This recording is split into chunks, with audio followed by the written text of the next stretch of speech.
Welcome back into the Lions247 Podcast. I am Tyler Donahue. We begin this Penn State game week as we always do. Mark Brennan and Daniel Gallen will join me in just a moment. We just spent some time in the Beaver Stadium media room for our weekly press conference with James Franklin.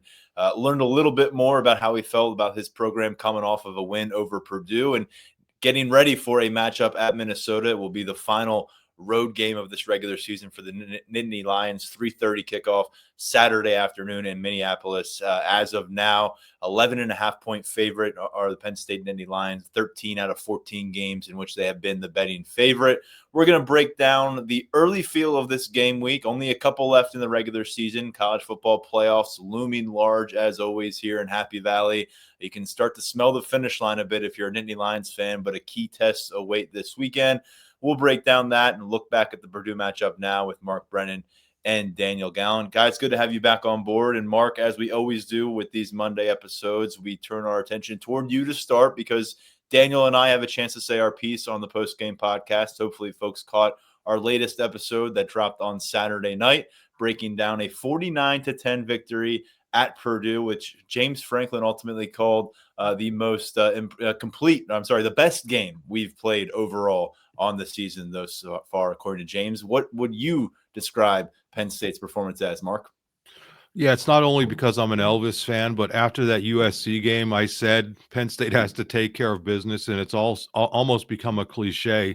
And it's done just that. And this is the latest example. I mean, it was especially important after the Ohio State game. You knew they had that wiggle room where they were going to be able to lose a game. But to go out to West Lafayette and not only win, but win in convincing fashion, which, I think, unfortunately, now you have to kind of impress voters and selection committee members. And then to be able to get so many of your key players off the field for the last quarter and a half. Unfortunately, a couple of guys got banged up. You hate to see that. The good news for Penn State is that these weren't guys outside of J.B. Nelson who seemed to be okay after the game. And I guess Elliott Washington, too. You don't want to see him go down. But most of the guys who've been playing tons and tons of snaps came out of that just fine. I was stunned, and I think it proved to be right when Purdue decided to defer. Because the Penn State offense came out and puts up 14 points early, and then you're done. I mean, what did we see from Purdue earlier this year? When they played Illinois, they got into a shootout, and that's the one way they're able to stay with teams. You get down to this Penn State team early, forget about it. I really like the fact that you looked at Drew Aller, what he did in the first half and overall, 17 of 19. One of those was a drop by Katron Allen. This was another one of those games where he could have passed for 500 yards easily. But Andy Kotelnicki wisely stayed committed to the run. It didn't necessarily pay off big in the first half, 5-point whatever yards per carry, which is typically good. But we saw the benefit of that in the second half, albeit in a way that, I doubt any of us expected that it was going to be Tyler Warren and Bo Pribula who were getting it done. So offensively, I just thought grinding away, doing what they needed to do. And then defensively, I mentioned this in my breakdown or my takeaways. I felt terrible that Abdul Carter didn't have a Big Ten Player of the Week kind of stat line out of that game because he's clearly being held. And Daniel and I were talking about this driving back from the game to our hotels in Indianapolis. I think we look at things objectively. I don't think we're the kind of guys or the kind of reporters who see something. Like if that were going on the other way, we would call that out as well. And the fact that that's kind of taking away from his stat line, it just seems a little bit too bad. But even having said that, James Franklin, as we taped this on Monday, said earlier today, his most impressive play may have been tracking that dude down from behind on the screen. I mean, we're in the press box. I don't know if that came across the way it did on TV, that like when we were seeing it live, but it was like a whoa moment. And unfortunately, again, no Big Ten Player of the Week isn't voted on based on somebody tracking someone down from behind. But I thought overall the defense did a really good job. My one concern on defense, they gave the backup linebackers the third series. They struggled. I mean, that was the one time outside of late in the game when Purdue kind of went right down the field. And I think that's still an area of concern, and still an area of concern that some of the younger receivers were dropping passes. We have to look at this stuff fairly. So those were my overall takes. But to come out of that game with a win, relatively healthy, I think is really big heading into this final 2-game stretch. And again, I mentioned this last week, but for people who may not have seen last week's show, Minnesota's coming off a bye. So to be able to get your guys out early, I think was extra important. Daniel and I definitely spent a little bit of time on Abdul Carter in the post-game podcast. We brought up that play which he tracked down the ball carrier on the screen pass, and James Franklin said it was his favorite play from the Purdue matchup. And when you win 49-10, you have all those sorts of splash plays. There's going to be a lot of favorites. He said that one really stood out, really high on Abdul Carter, who we'll get to again in just a moment. But Daniel, now that we've had a little bit more time to reflect on what Penn State accomplished on Saturday, its latest cleared hurdle. We weren't expecting a very large hurdle, but another thing to check off the list as they try to get toward the college football playoff. Been a couple matchups now since they took that first loss against Ohio State. What are we making of now they're halfway home in that final stretch, 2 of 4 games, just how Penn State has picked up, brushed the dust off a little bit, and handled business against 2 opponents that we certainly anticipated they would beat, but in the fashion that which they did. Yeah, I think when we looked toward this last stretch, it's one of those things that could be considered easier said than done. It's one thing for us to sit in the post-game pod after Ohio State and say, well, Washington, Purdue, Minnesota, Maryland, you can easily run the table here. You can do that in dramatic fashion and really make an impression. But it's another thing to show up and actually do it. So I think coming off of these 2 games that you have a 35-6 win and then a 49-10 win, I think that those are the 2 steps in the right direction and what you want to see from this Penn State team. I think that they're, like Mark said, they're taking care of business. They're doing their best to put themselves in that right position to be in the college football playoff and host a game. I think that Oregon winning on the road at Wisconsin on Saturday night probably pretty much eliminates Penn State from making its way to Indianapolis for the Big Ten championship game. Still two games left. Still some stuff can happen. But I just think that Penn State they knew what was in front of them after that Ohio State game, and they've addressed that so far. So I think they've done a nice job bouncing back kind of immediately and dramatically. There hasn't been any hiccups or false starts in this bounce back, and I think that bodes really well for these next couple of weeks. Something else that James Franklin said that isn't really attached to the competitive nature of whoever you're playing. It can be in some ways, but he said he feels like this has become a more disciplined team than it was early in the season. And early in the year, if you would listen to our shows, even when they were coming off of victories, Franklin was often pointing to penalties as something that was really bothering him, something that he thought that could cost them down the road, something that they've gotten a bit under control. He brought that up today during his press conference. And we have staff picks from Penn State for their players of the game against Purdue. Tyler Warren and Drew Aller shared those honors on offense. Just as we sat down to record here, Tyler Warren was named the Big Ten Player of the Week on offense. And so Mark, Daniel, and I obviously spent a lot of that podcast discussing what Warren accomplished at Purdue. 11 touches, 190 yards, long touchdown run, another really impressive touchdown catch. You got the double pass play. There's always seems to be a weekly highlight reel from number 44. And, of course, now you've got the Heisman Trophy being mentioned seriously here in State College. Yeah, I mean, I asked Drew Aller after the game, and we posted video of this. How is it that he keeps getting open? I mean, because he has to be the focal point of every opposing defense. And Aller made a pretty good point. He said they do so much pre-snap motion that it can actually confuse the defense. And then Drew Shelton, who we had an opportunity to talk to later, the offensive lineman, who's really a cerebral, thoughtful guy. And I'm paraphrasing here. Daniel's better at remembering exact words than I am, but he said something along the lines of you could sense the panic over on defense when they started going in motion, that they weren't being able to kind of track where Warren was going. Even with that said, I find it hard to believe that it was at 2 of the first 3 or 2 of the first 4 plays he's wide open. I can't fathom that. I can't. I mean, especially when you're deferring. I mean, I know that I'm probably making too much of that deferral, like it was going to matter if they got the ball first. It really wasn't. But I just don't, that part of it I don't understand. When he's able to break off a run for a touchdown, that I get, because you can't possibly, I guess you have to game plan for it, but it's not as, I don't want to say as easy, as conventional as game planning for him as a normal tight end. But yeah, I mean, he's making spectacular catches look easy. It's almost as if when he's going up in those one-on-one situations that you're expecting him to do it. And when he's running the ball, you're expecting him to get more than he should be getting. It's like the guy I feel terrible for is Khalil Dinkins, because I think he played a hell of a game. And there was one, if not two instances where he was wide open, and Aller, who you can't even blame. I mean, if you have Tyler Warren out there, you might as well go and pass it to him. But I feel bad for Dinkins running down the field with nobody within 10 yards of him. Could have had a touchdown. But I think that also speaks to and Franklin has mentioned this numerous times, the way Tyler Warren handles himself.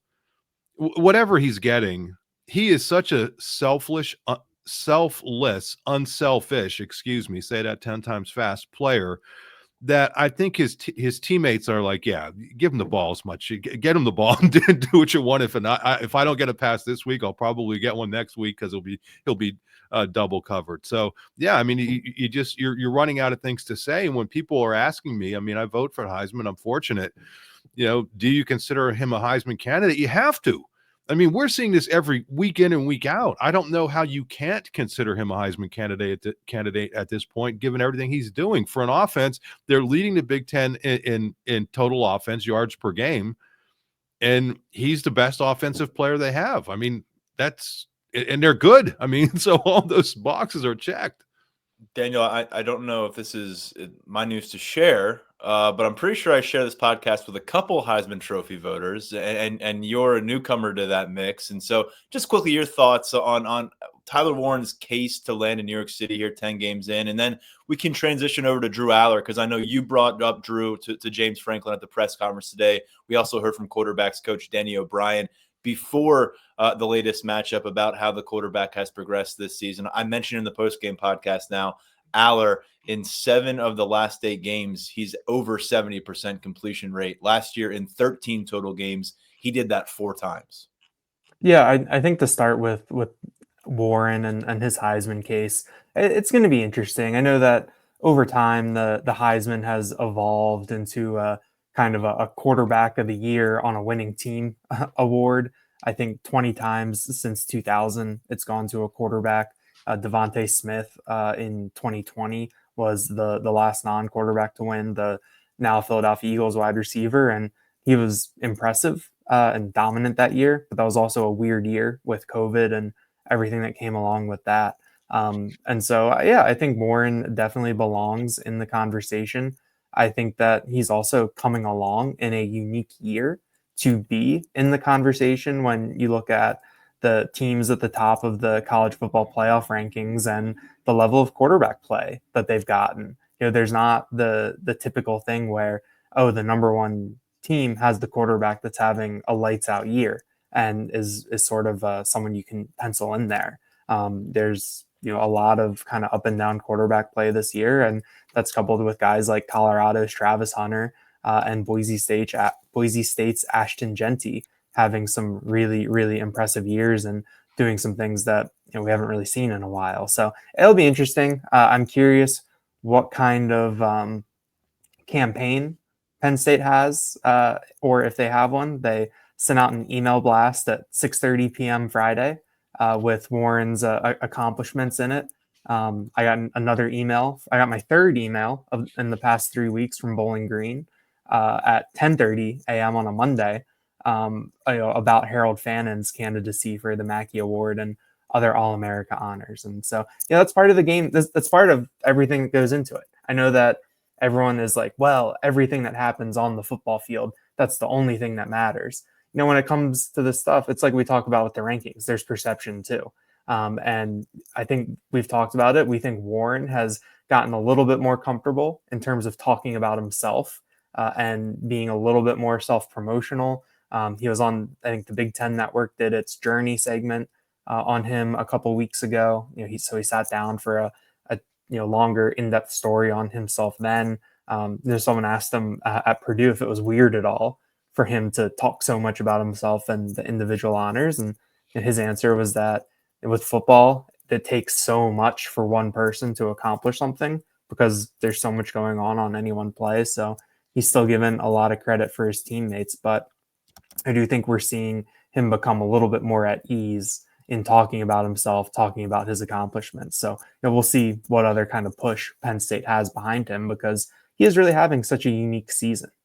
To transition over to Drew Aller now and the work that he's done, James Franklin talked about it today, where I think the one thing he brought up was it's not just the touchdown to interception ratio, because I think Franklin termed it as you can get lucky sometimes. And when you think about a couple of Aller's interceptions this year, one is a Hail Mary against USC, and then the other is a really spectacular play by Davison.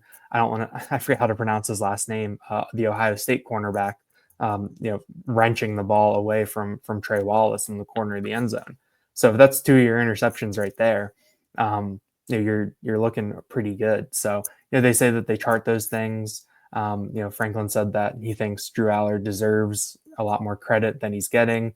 But if you talk to people who know football, real football people, they'll say that Aller's having a really, really good year. And I think I'd agree with that. The way that he's bounced back from getting hurt at Wisconsin and having a, pretty, not a bad game against Ohio State, but a game that still ended with a loss. And that was pretty unspectacular. I think it just, bodes well for the type of season that Aller's having and what Penn State can maybe accomplish still moving forward. Over to the defensive player of the week, Abdul Carter took that, and I think you were right, Mark, to mention that stat line could have been a lot more impressive, or you could have had some holding flags thrown along the way to kind of add a little bit more, hammered home just his impact there. But multiple tackles for loss yet again, as you mentioned, raced down a ball carrier. He led the team with 5 tackles on the day. He leads all power conference defenders with 17.5 tackles for loss. And I believe 15 of those have come in 7 Big Ten games. So he has been on a tear. I feel like since the Big Ten started, we've talked about how he's taken his game to another level. We haven't really seen him take his foot off the gas pedal. And Mark, when you get this many games stacked in a row, I think you're starting to understand what you've got in Abdul Carter. Then Dennis Sutton re-enters the conversation in a significant way last Saturday. A couple tackles for loss, a sack on the road at Purdue.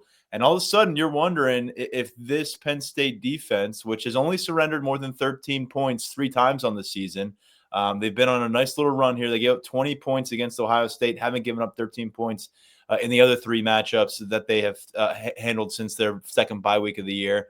Does it feel a little bit like this defensive front in particular is hitting its stride at the right time?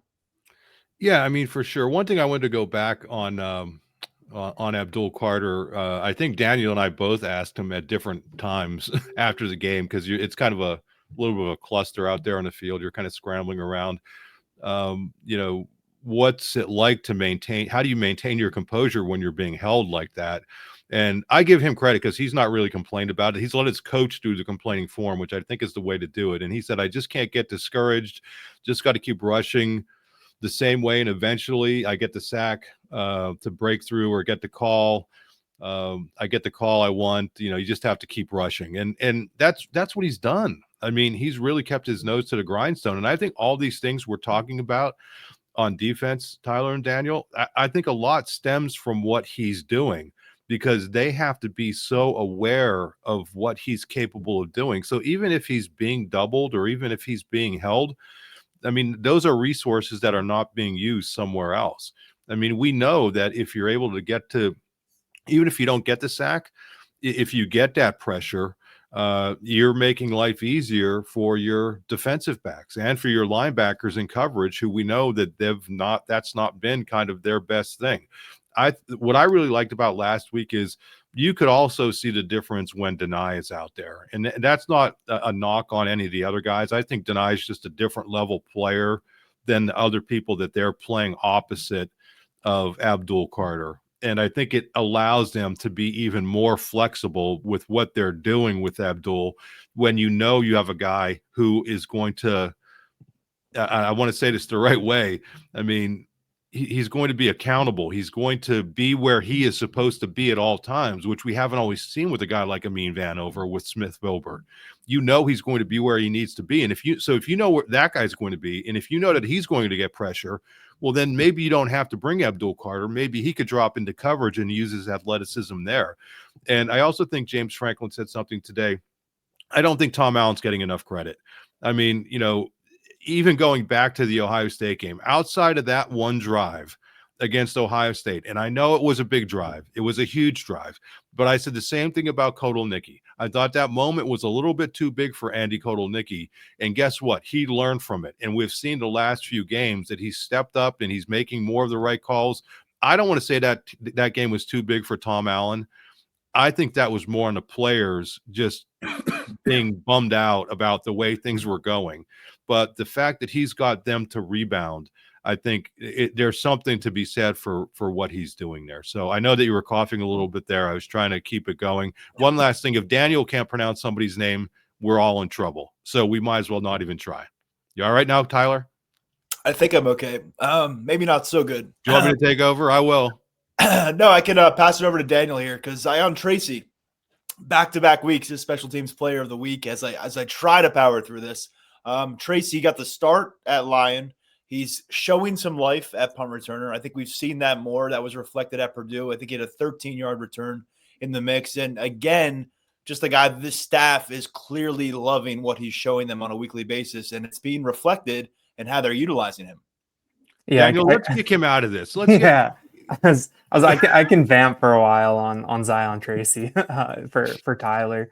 I think the one thing that you notice with Zion Tracy, and it's a little similar to what we saw when Daquan Hardy took over from Caden Saunders last year. And I don't mean this as a knock on Caden Saunders, who was solid when he was back there. I mean, they say that your number one job as the punt returner is to catch the ball, and outside of I think he had that fumble earlier this season. Caden Saunders did a very good job of that. But when Zion Tracy gets the ball, there's that, kind of immediate forward momentum that he is very decisive, that he is going to try to return the ball and he wants to get downfield. He had a 13-yard return. That was his long against Purdue. I thought he looked, really explosive and really assertive in where he wanted to go when he had the ball in his hands.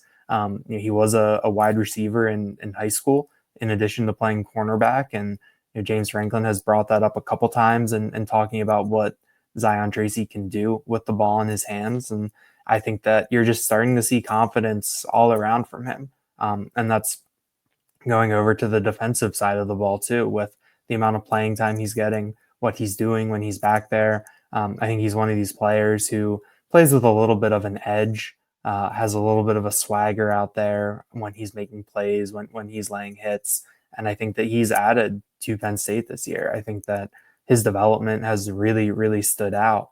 Because when we talked about that cornerback room coming into the year, I think that we all said that it was 6 deep, and we were, kind of wondering like, well, is it actually going to end up being 6? Like, is it just going to be 4? Might it just be 3? And I think Tracy was one of the people where we said, we need to see him come along for it to really be 6. And he has done that over the course of this year. And then, Audavian Collins, who we didn't hear from much early in the season, has done some nice things in his playing time that he's gotten these past couple of weeks. So I think that Zion Tracy has seen the competition around him, and in year 2 has embraced that and put himself in a position where he can be a contributor on 2 phases of the game.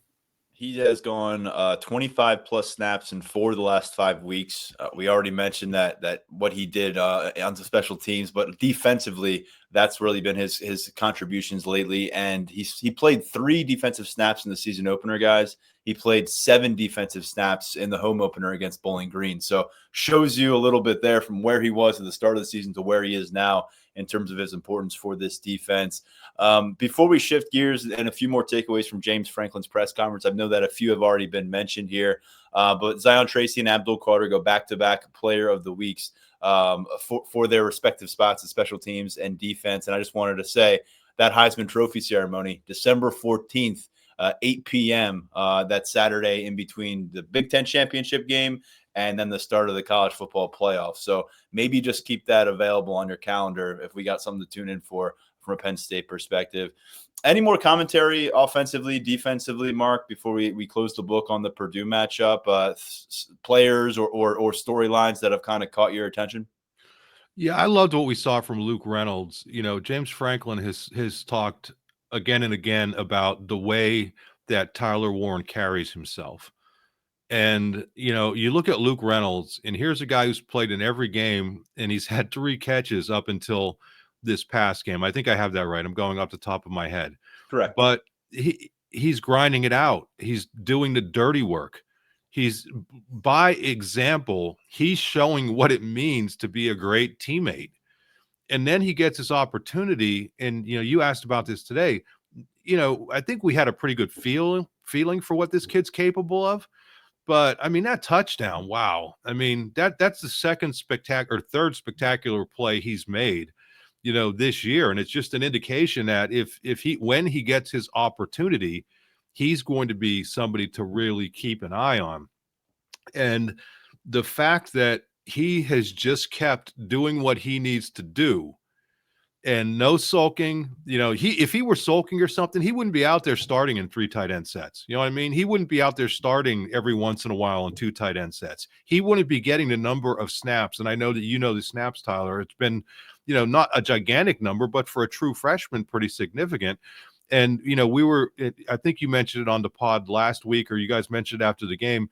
We were kind of joking in the press box at the previous week about, this guy, has anybody ever played more snaps without really getting catches and stuff? And that, I didn't mean that as a negative. I mean it as a positive, because they are not putting him out there. So to see him do that, I think was good. And then I was a little bit tough on Tyseer Denmark in my wrap up. I mean, for a younger guy, not to catch a ball that's coming at him, but he had a nice punt return, and to put himself in a position where had he been looking, he would have had a chance to get a touchdown pass. There's something to be said for that. I think you can see the promise in that young receiver when he gets more reps. So I probably should have been more fair to him. And I think I did kind of couch a little bit and say, hey, in defense of him, he is a true freshman and hasn't gotten many opportunities, but he looks like the kind of guy that when they get their chances, he's going to be okay. The one last thing that I like that Franklin said today, they were able to play a lot of those young guys. And he said during that time overall, they did not play up to the Penn State standard. He's holding these young guys accountable. I mean, this is a blowout game. A lot of coaches wouldn't give a damn, but I will bet you that they put as much thought into the last quarter and a half of tape that they saw, all of these young guys, as they did into the rest of the game combined, because they know what all those other players are all about. The being able to get this film with these young guys, I can't imagine how valuable that was to the staff. And then to be able to come out publicly and hold them accountable.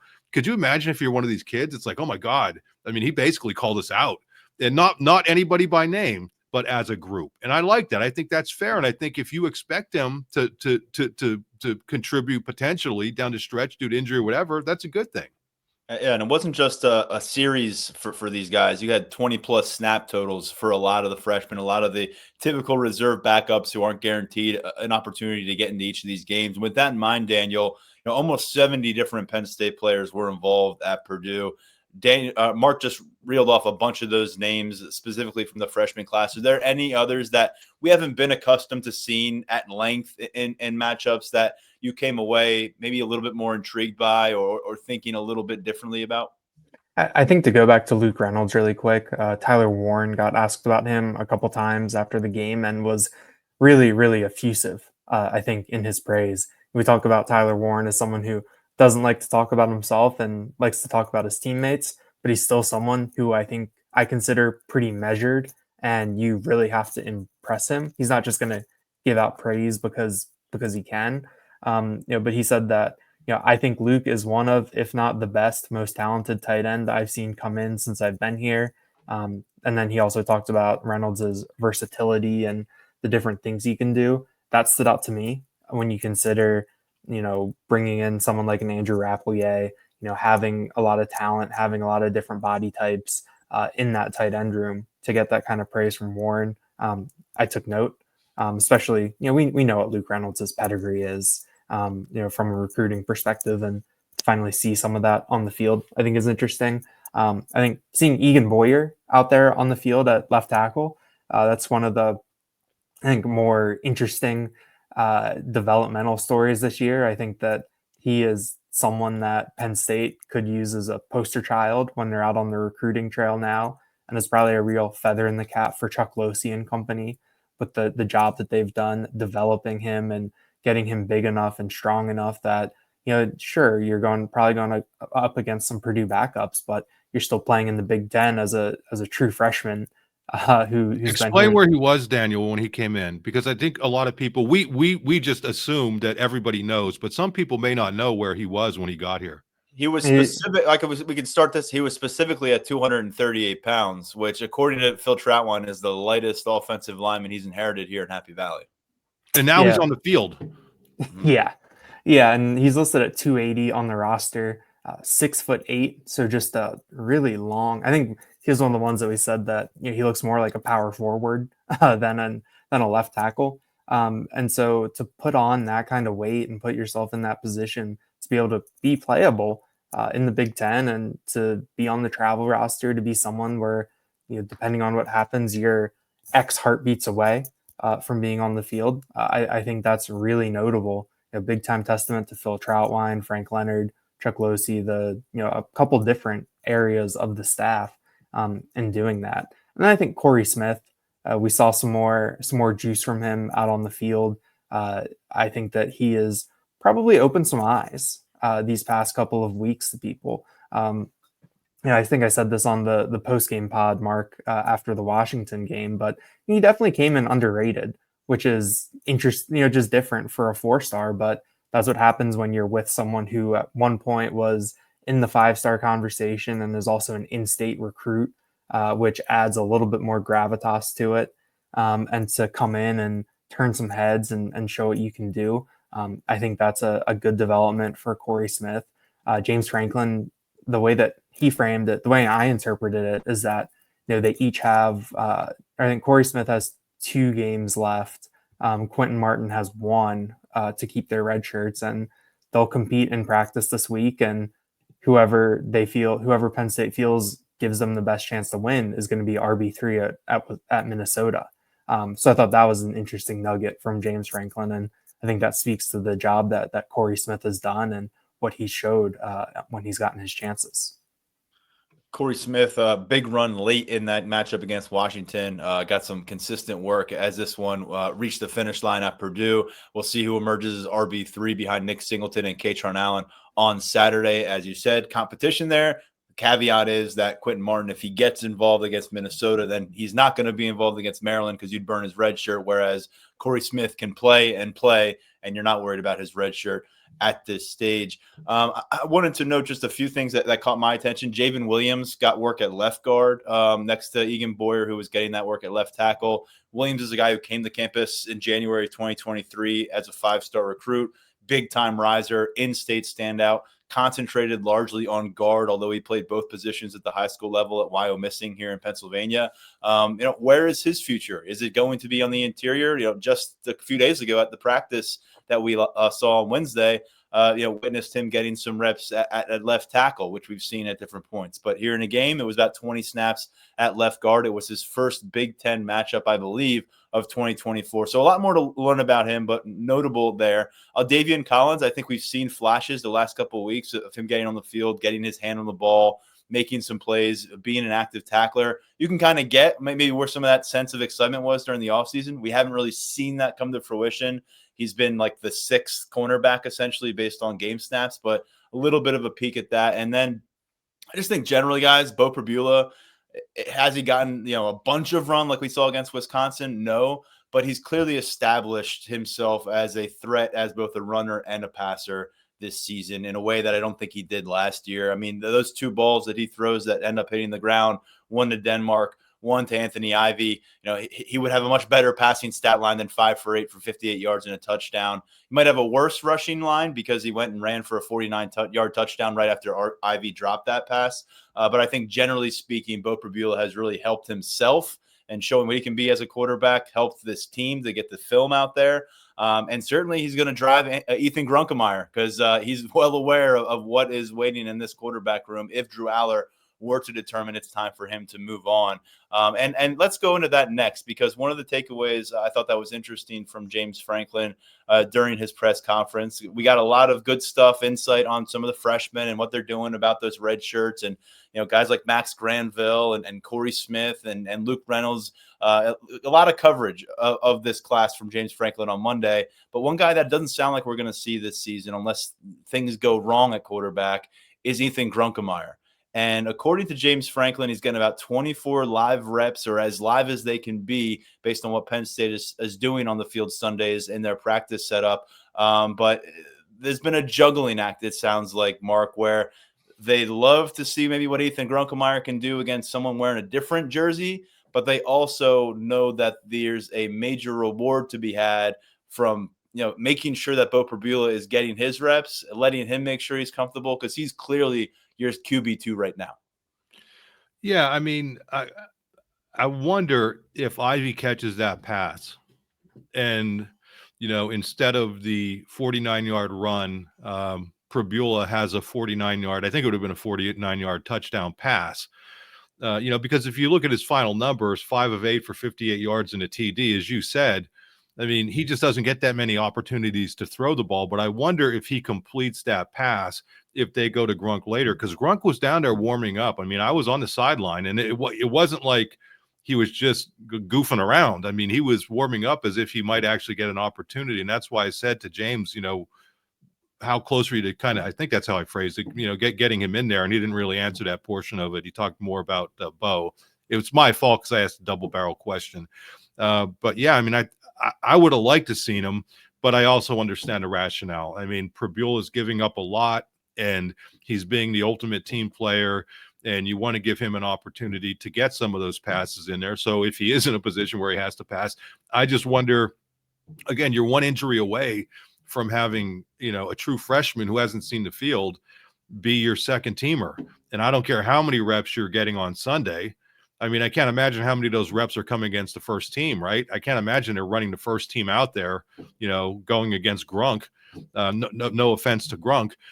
So I think there's different ways of looking at that. I get where James Franklin says if you try to prepare 3, but at the end of a game when you're up by 30 points, I don't get why you don't give him at least a few snaps to get him out there and get his feet wet a little bit. But we'll see what happens from here on out.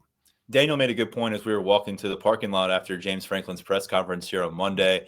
And he said, well, last year, your true freshman quarterback, Jackson Smolik, he was QB3, but I think he got 2 total snaps on the season. And it was because Bo Prabula was like bleeding or something in one of those non-conference games. They had to get him to the sideline real quick, maybe get him a Band-Aid. In the process, Smolik took 2 snaps, didn't throw a pass. And so back-to-back years, this has been kind of the approach where you're not going to this third quarterback. He's a freshman. He's accruing all this experience on the practice field. You hope he's gaining confidence too.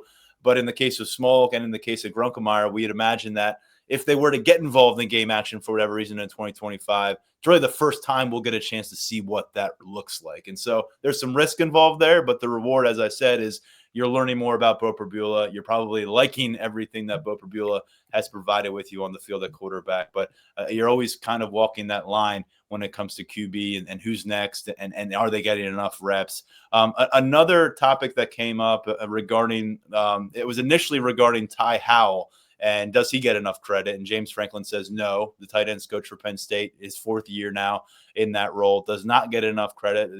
James Franklin says there's no one in college football recruiting tight ends and developing tight ends at the level that Penn State is currently doing that. And Ty Howell deserves a big shout out, but he also then shifted the shout out toward Andrew Olish without mentioning Andrew Olish. And Daniel, anyone who barely follows recruiting in that press conference setting knew who he was talking about. Olish, of course, the top player in the state of Pennsylvania in many people's regards, if not the top, then one of them. and he is the best tight end in the state of Pennsylvania by our rankings. He's a top 5 tight end, a top 50 overall recruit nationally, but he's been committed to Michigan for a while now. Penn State's not the only shark circling in the water here, seeing if he can do a late flip before that December signing period. But James Franklin, he has shot his shot privately with Andrew Olish and Olish's family, and they just got him to campus a couple weeks ago, but he shot his shot publicly on Monday afternoon. Yeah, I think it was one of those things where it was like 29 minutes into the press conference and everyone, the energy starts to wane a little bit and you start to zone out a little bit, but then he got halfway through that answer and suddenly everyone kind of perked up a little bit because we all knew what he was talking about, who he was talking about, everything like that. I mean, yeah, if you're James Franklin, like you're gonna put that out there, and we know that he's someone who thinks a lot about what he says, and everything is done very deliberately. I think that I can't think of any specific examples before, but this is something that he will do from time to time is mention these guys without mentioning them. I think you go back to signing day last year. I think that there is an oblique reference to Zahir Mathis when talking about the top ranked players in the state coming to Penn State, and Franklin making a comment that he hoped it would be the same in 2025.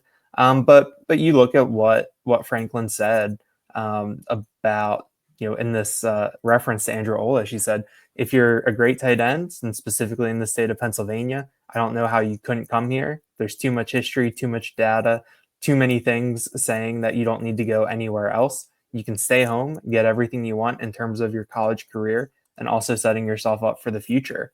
I mean, that's probably the pitch that is happening in private.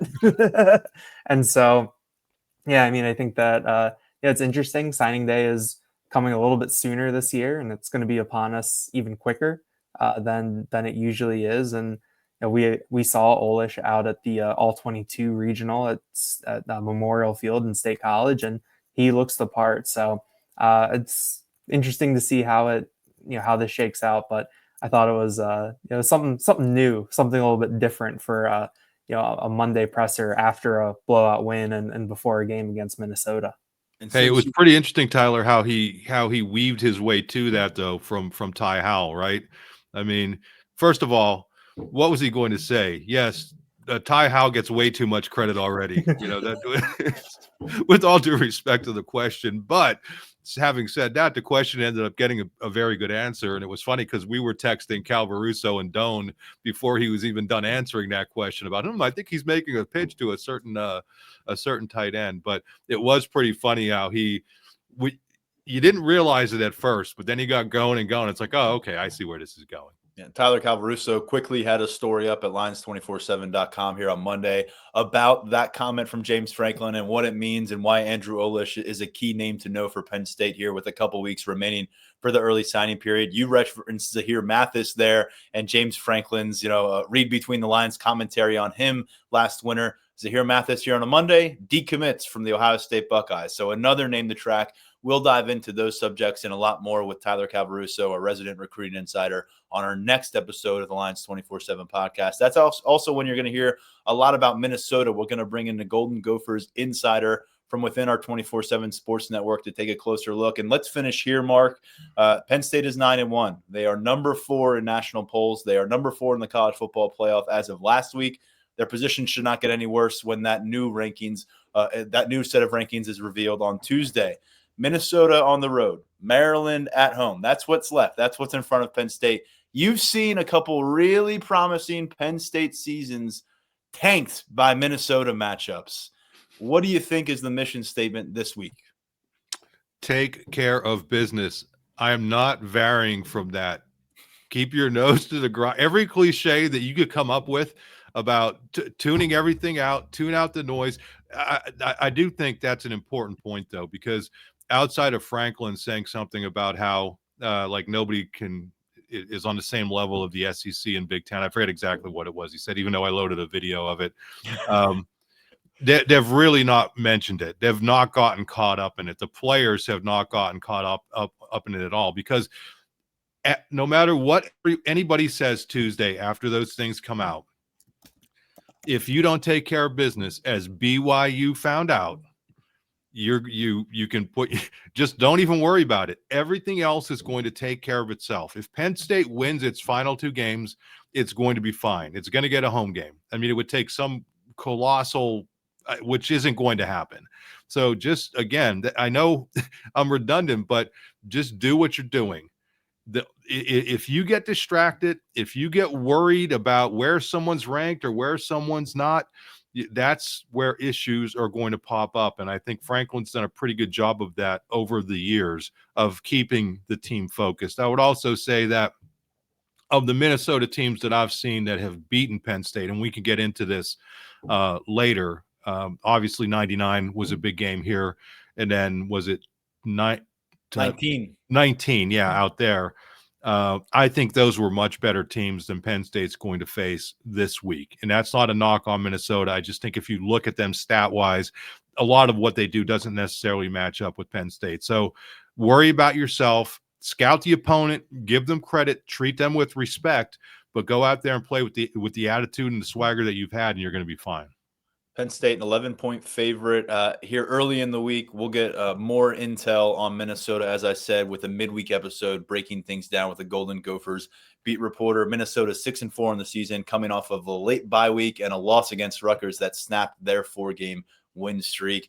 Daniel, Mark, appreciate that. We have a lot more coverage over at Lions247.com coming out of James Franklin's press conference, including video of the entire Q&A, and a lot more coming over at Lions247.com between now and our next episode of the podcast, which will drop on Wednesday. We'll get these guys back on Thursday for our thoughts coming off our weekly look at Penn State practice and our final predictions for Penn State versus Minnesota. For now, stepping aside, I'm Tyler Donahue. They are Mark Brennan and Daniel Gallen, and this has been the Lions247 Podcast.